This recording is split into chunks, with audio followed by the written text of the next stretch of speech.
juda muhim baho. Biz hali mana bu chiziqli bo'lgan holda bu tenglamani ko'ryapmiz. Agar tenglamada mana bu joyda UX kvaz chiziqli bo'lgan holatda ham uni baholab, UXni baholab, shuni qo'llab umumiy baho qo'yadigan masalalarga o'tamiz keyin. Ana shu baho eng boshlang'ich baho. Shundan keyin boshlanadi.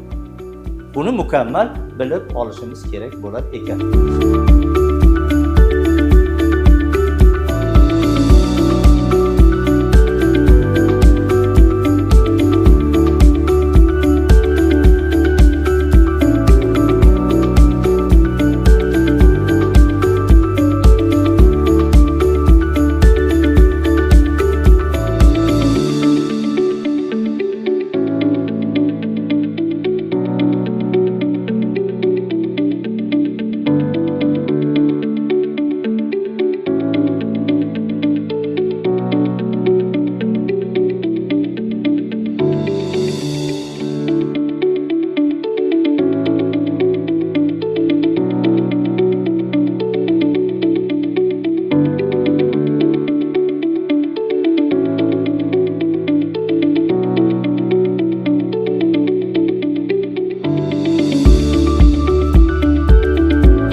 Har bir vaqtimiz qadrli.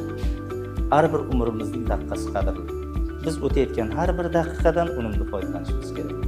Muhtaram prezidentimiz tomonidan yoshlarga, talabalarimizga shunday imkoniyatlar eshigini ochib beryaptiki bugungi kunda. Faqat undan oqilona foydalanishimiz kerak va katta-katta natijalarga erishishimiz kerak.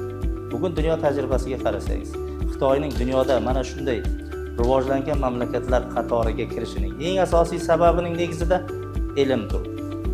Ilm o'rgangan xor bo'lmaydi va ertaga kerakli mutaxassis bo'lib jamiyatda o'z o'rnini topadi.